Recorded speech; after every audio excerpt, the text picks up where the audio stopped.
It's honestly been fascinating, right? Like as we talk to retailers and they tell us like all the problems they're having, like here's the benefit when you look at a labor workforce, right? So we actually have to have 1099 workers, and what we realize is one, it's really difficult for us to maintain quality, which is always very important to us.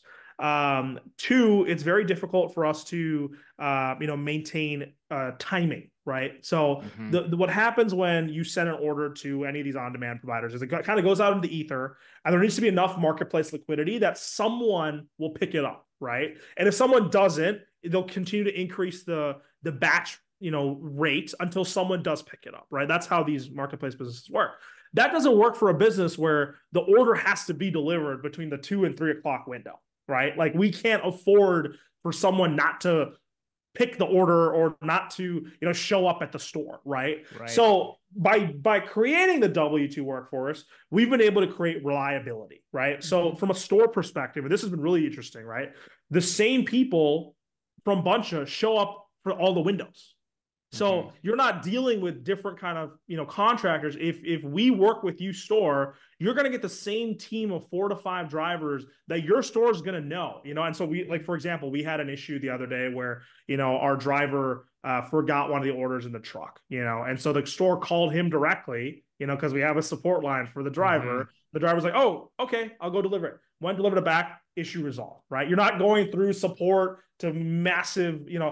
That's huge benefit, right? Right. Right.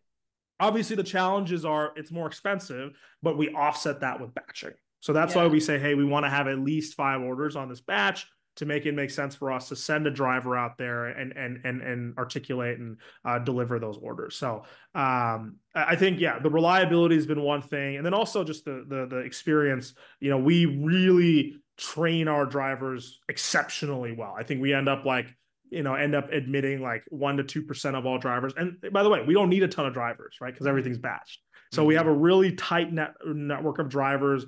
They're all trained exceptionally well. And like literally step one of their training is provide the customer with a delightful experience and go above and beyond. So, going to the door, like I can't emphasize enough how many times, like just by us saying drivers are required to follow delivery instructions, that like makes people's eyes light up. They're like, wait, what? Yeah. Like, they have to do it. They have to go to the door. They have to, go into office buildings and like navigate the directory. Like it's just a simple thing. So